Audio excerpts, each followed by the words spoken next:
And this is the platform where we talk to fellow professional speakers that have been in the business as little as 2 minutes to 50 years. And they're here to share what works for them, some of their secret sauce strategies, their best practices. And today, guess who I have? Yes, you see her right there. This is Kindra Hall. Yes, she is speaking at Influence 17. So if you're seeing this afterwards, she was awesome. Yes. Claim it, right? Claim it. I like that. Yeah. Let me just give you the short version of her bio, but make sure you go to kindrahall.com. It's one of the most beautiful websites I've seen. And I know someone else who voted her as the best website. So clearly a lot of folks agree with me. Kindra knows the challenges executives, top performers, and brands experience as they try to capture attention in a crowded marketplace. Y'all know how that feels. Yeah. Kindra's been a VP of sales for a multi-million-dollar enterprise, national champion storyteller, and a 2014 Storytelling World Award recipient, former board member of National Storytelling Network, and she earned her master's degree in organizational communication and management, conducting original research that examined the role of storytelling in organizational socialization. Now, guys, she works with some huge brands like Roden & Fields, Hilton Hotels, ConAgra, I may be pronouncing that wrong, and she lives in Arizona with her husband, young son, and daughter. And guys, she's gonna come visit me in New York City, or at least look me up when she gets here. Yeah. And we're gonna hang out. All right, Kindra, welcome. How are you today? I'm so great. Thank you so much for having me here. It's such an honor. I'm thrilled. I'm thrilled to be able to spend this time with you in particular and with everyone who's watching it. So thanks for having me. Well, NSA is we're pumped about welcoming you to our annual convention, the big one, and we only like the best and the brightest on that stage. So Kindra, it means you've earned the right to be there. I was a little shocked because before we went into the record mode, you said, correct me if I'm wrong, you've been in this business 3 years. Yeah. I had to count back. It's been such a blur. I'm like, wait, when did I? But yeah, so it's been, it'll be 3 years this summer. What kicked it off? Like, how did it happen? Did you just wake up one day and say, you know what, I think I want to be a speaker? Yeah. Isn't that, you know, and you ask yourself that, like I ask myself that question almost every morning, like, how did I get here? No. It's, I think that the journey started a really long time ago. So you could hear from the bio, like I've been involved in the storytelling community, which may sound strange, but an entirely different community than the speaker community since I was very young. And so I had a topic, I had a passion, I had an expertise that throughout my childhood, throughout my college education, my graduate degree, and even in the corporate world was a topic that I felt passionately about, that I'd been working on for years. So I had something to say. So that's been my whole life, that I kind of developed something that I wanted to say. And then in the meantime, I'm sure I'm not the only person that's been on your interview platform here that was on the speech team.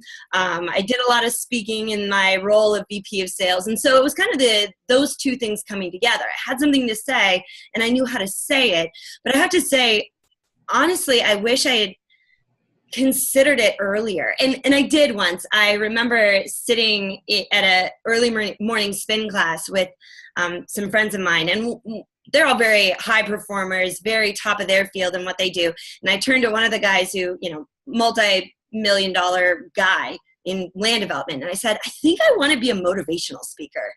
And he looked at me and said, well, don't you have to succeed at something first? I was like, oh. And so it kind of, it was an interesting thing because it stopped me. Like I didn't really realize that, I hadn't realized at that point that I did have expertise. I had something that people wanted to know about. And I knew how to talk about it. And so then I had the fortunate happening of meeting another speaker who said to me like, oh yeah, I get paid to do this.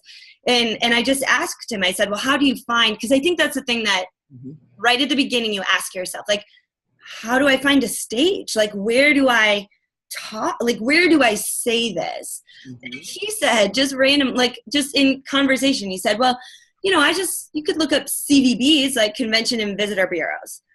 And I was like, okay. y'all. That was a strategy she just shared. Yeah. So I went, and so then this is, and this I really think is really what launched the whole thing. So I had something to say, and I knew how to say it. I knew kind of how to put together speeches before. And then it was that little nugget of information, like, well, look up CVBs. Like, I needed an action plan. I needed something to do, like people to reach out to. Like, I just needed to start looking for an audience, and I didn't know how.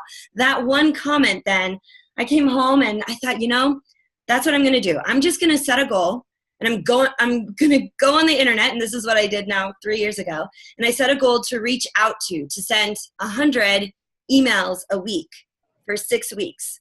To anybody. Like, I Googled looking for a keynote speaker. I Googled women's events. I Googled everything. And I would come home at the end of the day. I would go sit at a coffee shop, and my eyes would be crossed, and I'd be losing, because it just seemed very thankless. Mm-hmm. But at the end of those 6 weeks, I had sent out 600 emails, and I got a lot of response from that initial outreach. And then it just went from there. Now, Kindra, some folks listening will say, all right, you contacted all of these, but did you send them a video? Because remember, you said you had something to say and you knew how to put something together. So I'm hoping you had some kind of video and maybe a combination of a resume and experience. What do you think they really responded to once you got in contact and got their attention? That's a great question. I think that a couple of things. Number one, I didn't have a resume because I had just started, right? So I didn't have that. Mm-hmm. I accepted that and moved on from that. I didn't let that hold me back. But I did know what I knew that I had something to say. So I think there was so it was just an email, and I think there were 3 really critical reasons that it was so successful, or that people responded at all. The subject line was really conversational, but it was also very specific. I wrote "new speaker possibility" with an exclamation point. Like, so, and I guess that isn't necessarily conversational, but then the next part of the email, and I know this gets really nitty gritty, but hey, I wish somebody had told me this. I had to figure it out on my own. It said, "Hey, so-and-so, I know this email is coming out of the blue." And if you think about the way that people read their emails, they get the subject line and then they get that little snippet. And so even right there, they could tell that it wasn't from a robot. It wasn't like it was coming from a person. And so that it was conversational. So I think that was important. I was very, very, very concise in what I offered. I said, this is my specialty. I help people do this. Mm-hmm. And here's a video. And the video was really like, it was bad, but that was okay. Like, it showed the essence of who I was. It was mainly just like a video from one of the speeches I gave in my sales job, kind of cut up with a lot of moving fonts. I had my brother put it together because he does video, and I just sent it. And then, and that was it. And I said, if you're not the person to talk to, I would be so appreciative if you would put me in touch with the person who is. And so I got a lot of like, I'm not the person, you're the person, here's the person. And it just went from there. Does that answer that question? That more than answers. You heard this, guys. She put together a plan of action and she followed through. So this is wonderful, Kindra. And I love that strategy about contacting the different boroughs or visitors bureaus. And the visitors bureau. And you know what? In the end, like, I didn't get, and so what ended up happening is, like, after the first 2 weeks, I have this little flashlight here and it's like burning my eyes. So if you see me by the end of it like this, now, that's going to be the screenshot, isn't it? Me going like this is going to be the one that like freezes. Don't let that be the no way. Yeah.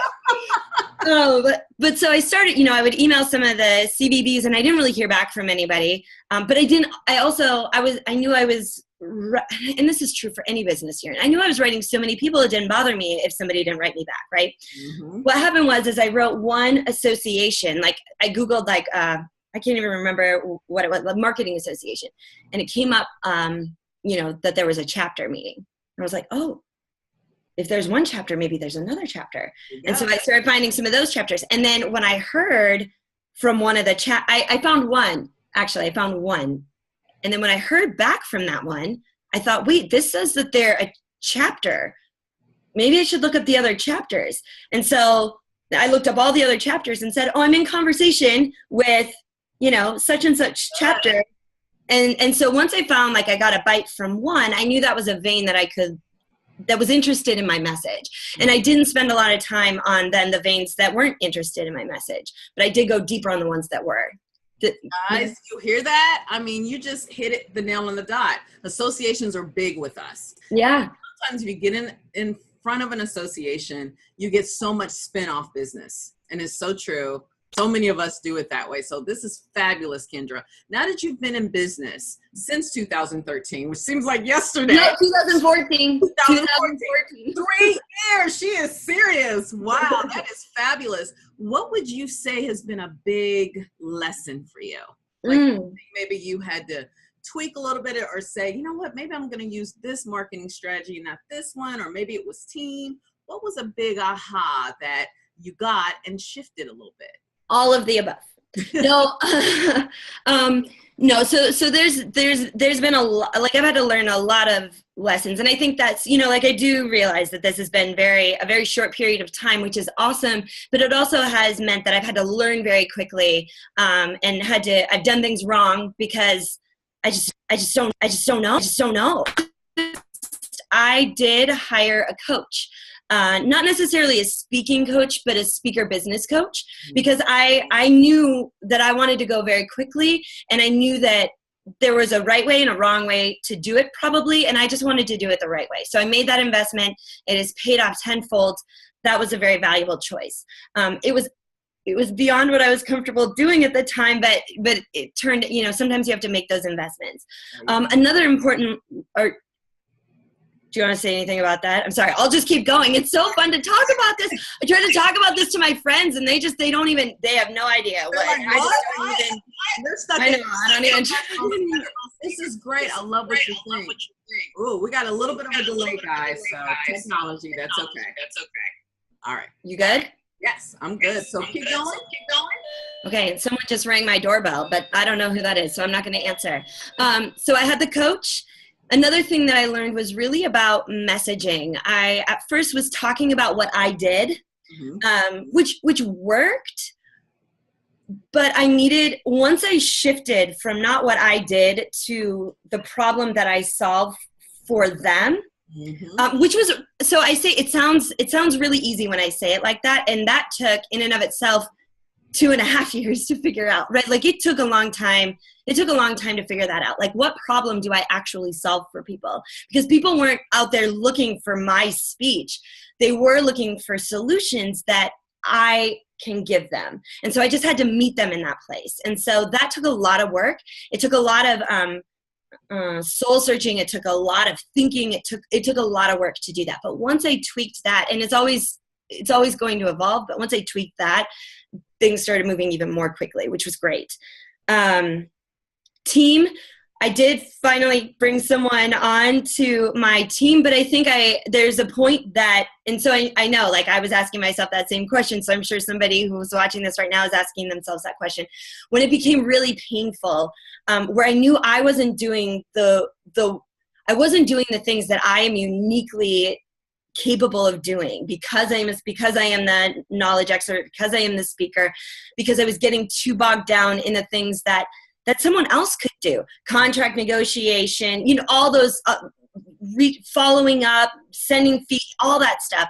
And so I was able to find somebody who is wonderful at that, and then freed me up to do what I'm supposed to do. That's a constant evolution. I just said, I'm like, okay, I need to start thinking about who I'll bring on next, because it's growing even more. Now there's more things that I want to do. So those were a few of the really big things. And then I have 2 small kids, you know, so I'm figuring out how this all works so that I can be all the things that I want to be. I want to be a mom. I want to be a friend. I want to be a wife. I want to be a professional. And so that took some work too, a lot of feeling out, but I think we kind of got that under control, at least for today. Wow. I'm just blown away. Now I'm going to mute you just for a second because I'm hearing a delay, and sometimes that happens, but it looks like it stopped. Yes, it stopped. It's weird to hear your voice in the background. You shared so much. You talked about team because you realized, wait a minute, they can do that better. I can pay them what they need to what they earn per hour, and then I can make money over here for what I do. So you really learned so early, and you were brilliant when investing into a coach so that you didn't have to figure it out by yourself. This is impressive and wonderful, Kindra. I'm just blown away. 3 years, and look at you already on the NSA stage. Now we're getting towards the end. What's one final thing you want to share with your fellow professional speakers? Maybe it could be where you're going next. It could be, anything you want. And it could be a part of your message. You are a storytelling expert, and that is the heart of what we do. So just talking to fellow professional speakers, when it comes to storytelling, what advice would you give us? Well, I think that I don't want to give too much away because this is before, but I mean, I really think that, it's easy to get caught up in the business. I mean, because there is so much business to this business. Like it can become more business than it is actually speaking. Mm-hmm.